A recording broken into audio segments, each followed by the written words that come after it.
बिस्मिल्लाहिर्रहमानिर्रहीम। अस्सलाम वालेकुम दोस्तों।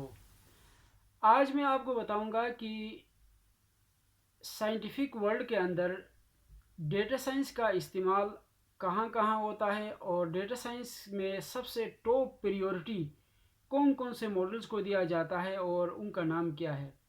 जिसमें से सिर्फ मैं टॉप टेंस का बताऊंगा कि सबसे मेन जो है ना टॉप टेंस जो है ना टॉप के 10 जो है ना साइंटिफिक मॉडल कौन कौन से और उनका इस्तेमाल कहाँ होता है, उनका नाम क्या है, वो मैं थोड़ा सा आपको बताऊंगा इसके हवाले से। सबसे पहले आपका आता है जेम्स थ्योरी ऑफ डिजीज़। ये एक ऐसा थ्योरी है, एक ऐसी साइंटिफिक मॉडल है जिससे इंसान की ज़िंदगी का तमाम तर जेम्स जो है ना डिटेक्शन करता है इस मॉडल के ज़रिए से। कि फ़र्ज़ करें एक इंसान के जहन में किसी भी किस्म का वायरल बीमारी हो, इवन उसके सर के अंदर या उसके जिस्म के अंदर, वो डिटेक्ट भी करता है, एनालिसिस भी करता है और उसका फ्यूचर में उससे क्या मज़ीद नुकसान या उसकी क्या हो सकता है उसके ऊपर प्रेडिक्शन भी दे सकता है। इसको कहते हैं जेम्स थ्योरी ऑफ डिजीज़ कहते हैं। ये इसका इस्तेमाल ज़्यादातर मेडिकल साइंस के अंदर होता है। मेडिकल साइंस के फील्ड के अंदर इस मॉडल का इस्तेमाल किया जाता है। जबकि दूसरा है atomic model theory. Atomic model जो है, ये जो थ्योरी है, इसका आपका एटमी साइंस के अंदर होता है। कोई भी ऐसी चीज़ जो एटम यानी न्यूट्रॉन और प्रोटॉन से बना हुआ कोई भी ऐसी चीज़ जिसके ऊपर जिसके न्यूट्रॉन और प्रोटॉन से जो एटम बना है, एटम के ऊपर जो बेस करता है, उस थ्योरी के ऊपर ये मॉडल बनाना पड़ता है। इस मॉडल के पीछे भी हमें डीप लर्निंग का एल्गोरिदम्स का इस्तेमाल करना पड़ता है। मैंने इस मॉडल के ऊपर थोड़ा बहुत काम किया है, लेकिन मुकम्मल प्रोडक्ट इसका जो मॉडल नहीं बना चुका हूँ, क्योंकि ये बहुत एडवांस चीज़ है और ये इंटरनेशनली लेब्स का अंदर इसका इस्तेमाल होता है। तीसरा होता है सेल थ्योरी। सेल थ्योरी भी तकरीबन ये जेनेटिक साइंसेस के अंदर इसका इस्तेमाल होता है, बायो साइंसेस के अंदर होता है, आपका बॉटनी के अंदर इसका इस्तेमाल बहुत ज़्यादा होता है, जिसमें आपका इवन किसी पौधे की ग्रोथ से लेके उससे फल पकना और उससे फल देना, या फिर फल का उस दरख्त का सूख जाना, ख़राब हो जाना, उसके अंदर कीड़े का लगना, ये तमाम चीज़ें सेल थ्योरी के अंदर होता है।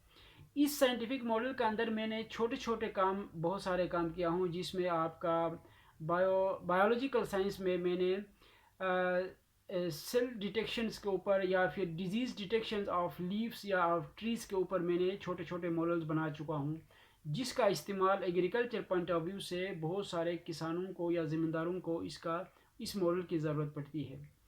और ये मॉडल ज़्यादातर हम जब डेवलप करते हैं तो डेवलप करने के फ़ौरन बाद हम इस मॉडल को एक ऐप के ज़रिए उसमें जो है ना इम्बेड करके, उसमें डेवलप करने के बाद उसके अंदर इम्प्लीमेंट करके वहाँ से उसकी पूरा जो है ना थ्योरी को हम जान सकते हैं, उसकी पूरा डिजीज़ की असलियत तक पहुँच सकते हैं। ये बॉटनी के अंदर इसका इस्तेमाल बहुत ज़्यादा होता है। चौथा होता है काइनेमेटिक मॉलिक्यूलर थ्योरी। ये भी फिज़िक्स की एक फील्ड है। मॉलिक्यूल्स को होता है कि मॉलिक्यूल्स की हरकत कैसे किया जाता है, कैसे हो रही है। मॉलिक्यूल्स की हालत जिस तरह आपके अंदर पानी के अंदर भी है, हाइड्रोजन और ऑक्सीजन से मिलकर पानी बनता है H2O, तो इसके अंदर मॉलिक्यूल्स की मूवमेंट कैसे होता है, इसके ऊपर भी मॉडल्स बनाना पड़ता है। ये भी सबसे अहम थ्योरी है फिज़िक्स की दुनिया का। उसके बाद आपका है जनाब सप्लाई एंड डिमांड मॉडल्स। ये ज़्यादातर आपका बिजनेस पॉइंट ऑफ व्यू में इस मॉडल का इस्तेमाल किया जाता है। सप्लाई एंड डिमांड मॉडल कि अगर किसी ऐसी इलाके में किसी ऐसी चीज़ की डिमांड है, उस डिमांड को पूरी करने के लिए हमें उस डेटे के एनालिसिस करके क्या क्या इंसाइट्स निकालेंगे और इसमें हम किस तरह का मॉडल डिप्लॉय करेंगे। ये बिजनेस पॉइंट ऑफ व्यू या जनरल लाइफ का अंदर इस मॉडल का इस्तेमाल बहुत ज़्यादा होता है। उसके बाद आता है छठा पे कोग्निटिव बिहेवियर मॉडल, या फिर इसको ट्राइंगल भी कहते हैं। इसका इस्तेमाल भी तकरीबन फ़िज़िक्स की दुनिया का है कि किसी भी ऑब्जेक्ट की बिहेवियर को कैसे जो है ना डिटेक्ट करते हैं। चाहे वो एस्ट्रोफिज़िक्स के अंदर इसका इस्तेमाल होता है, जिस तरह प्लानिटरी एजुकेशन हो गया, कॉस्मोलॉजी हो गया। अच्छा, उसके अलावा आपका जो है कॉस्मोलॉजिकल साइंस या फिर एस्ट्रोलॉजी हो गया। इस तरह के फील्ड में इस तरह के मॉडल्स का इस्तेमाल और इस तरह की थ्योरीज़ को देना पड़ता है।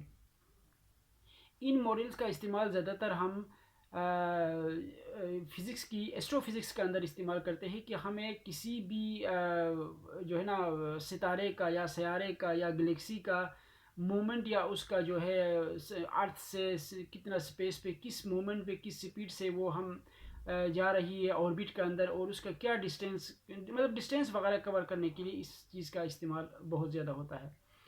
उसके बाद आता है जी plate tectonic models. Plate tectonic model ज़्यादातर ये ज़िलज़िले की जो टेक्टोनिक प्लेट्स होते हैं ना ज़मीन के गिर्द, इस चीज़ की इसकी बिहेवियर्स को डिटेक्ट करने के लिए इस तरह के मॉडल्स को इस्तेमाल किया जाता है। ये वो थ्योरी है जिससे कि मसलन अगर फ़र्ज़ करो एक जगह में ज़िलज़िला आ रहा है तो उसकी प्रिडिक्शन कुछ मिनट पहले या कुछ सेकंड पहले कैसे दे देंगे, इसके ऊपर भी जो है ना काम पूरी दुनिया कर रही है। जिस पे अमेरिका के अंदर इस तरह के साइंटिफिक मॉडल्स उन्होंने सुपर कंप्यूटर्स लगाए हैं एक जगह में, जिससे कि हमें ज़िलज़िला की ज़मीन के किस सिलसिले किस जगह में आएगा और उसकी काजेज़ क्या हो सकते हैं, और कितने देर बाद ज़िलज़िला आएगा, कितनी तबाही होगी, कितना रेक्टल के अंदर उसका इसकी कितनी शदीद ज़िलज़िले की स्पीड होगी, वो सारे चीज़ें डिटेक्ट करने के लिए सुपर कंप्यूटर्स लगे हुए हैं। वो इस थ्योरी के ऊपर बेस करता है। इस तरह की एल्गोरिदम्स को हम बना सकते हैं उस तरह के मॉडल बनाने के लिए, यानी ज़िलज़िले की अर्थक्वेक को डिटेक्शन करने के लिए। लेकिन ये बहुत मुश्किल काम है। इस तरह का प्रोजेक्ट्स को करना कोई आम इंसान की बात नहीं है, क्योंकि ज़िलज़िला एक नेचुरल फिनोमिना है, कुदरती काम है।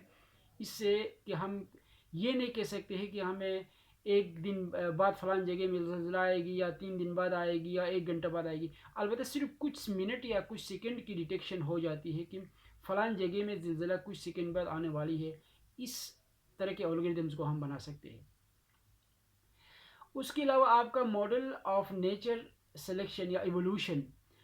इवोल्यूशन का मतलब होता है कि इंसान के इवोल्यूशन से लेके हैवान के इवोल्यूशन से लेके कायनात में जो भी है, इवन पौधों की इवोल्यूशन कहाँ से आई है, यानी डीएनए के ऊपर ये सारा बेस करता है कि पहले के इंसान बाद में आया या पहले के जानदार से किस तरह कौन से ऐसे जानदार थे जिससे मुख्तलिफ़ किस्म के मज़ीद जानदार पैदा हो गए। इवोल्यूशन यानी पैदा हो गई उस डीएनए के ऊपर, डीएनए की डिटेक्शन, डीएनए की आइडेंटिफिकेशन या फिर डीएनए की जो है ना पूरा अर्थवर्थ तक पहुंचने के लिए इस तरह की साइंटिफिक मॉडल को बनाना पड़ता है।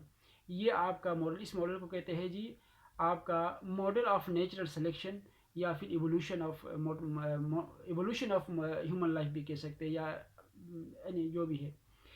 उसके बाद आपका नाउ आता है रिस्क बेनिफिट एनालिसिस मॉडल्स।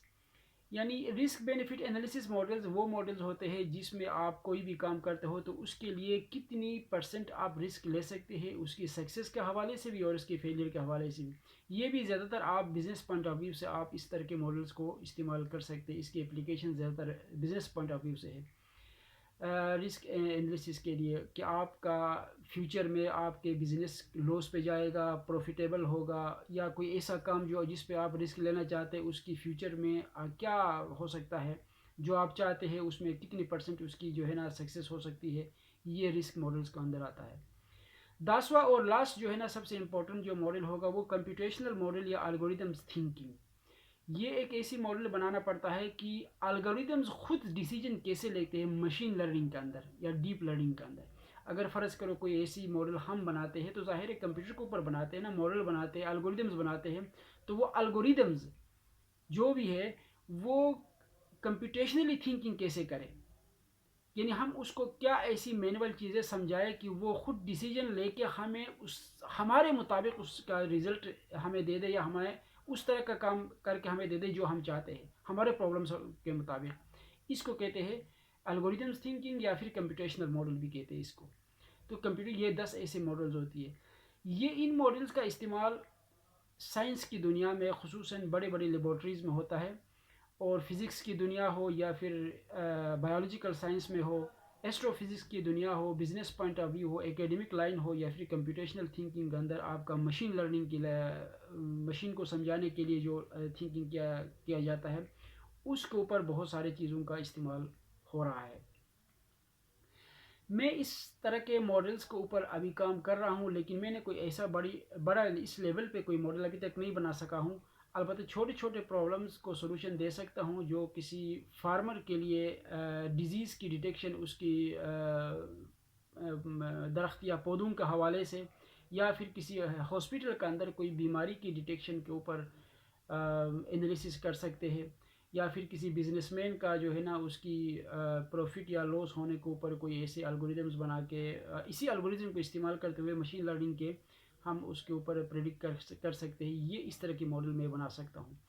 आप में से कोई ऐसा दोस्त या ऐसा व्यूवर आप ये चाहते हो कि हमें डेटा साइंस का इस्तेमाल अपनी बिजनेस पॉइंट ऑफ व्यू से या अपना ऑर्गेनाइजेशन में कैसे किया जाए, उसके लिए आप मुझसे आइडिया ले सकते हैं, मुझसे प्रपोज़ल ले सकते हैं, मुझसे आप सर्विस ले सकते हैं। मैं आपको आपके नेचर ऑफ वर्क के हिसाब से मैं आपके लिए साइंटिफिक मॉडल बना के आपको मैं डिप्लॉय कर सकता हूँ। और इंशाल्लाह इससे आपके लिए ऑर्गेनाइजेशन में बहुत सारे जो है ना टाइम और मनी सेविंग होगी इसमें। तो इसके लिए आप मुझसे रब्ता कर सकते हैं। मेरा व्हाट्सएप नंबर है 00923105688263। Once again 009231653130568823। डिस्क्रिप्शन में मेरा नंबर है, इस पर आप मुझसे रब्ता कर सकते हैं। आप रब्ता करके मुझसे अपनी रिक्वायरमेंट, अपना प्रॉब्लम स्टेटमेंट शेयर करें और उसके ऊपर मैं आपके लिए प्रपोजल दे दूंगा। न सिर्फ प्रपोजल दे दूंगा बल्कि पूरा सर्विस भी दे सकता हूँ। चाहे आप पाकिस्तान में हो या अब्रॉड हो, आप मुझसे रब्ता कर सकते हैं। तो thank you so much. Good night.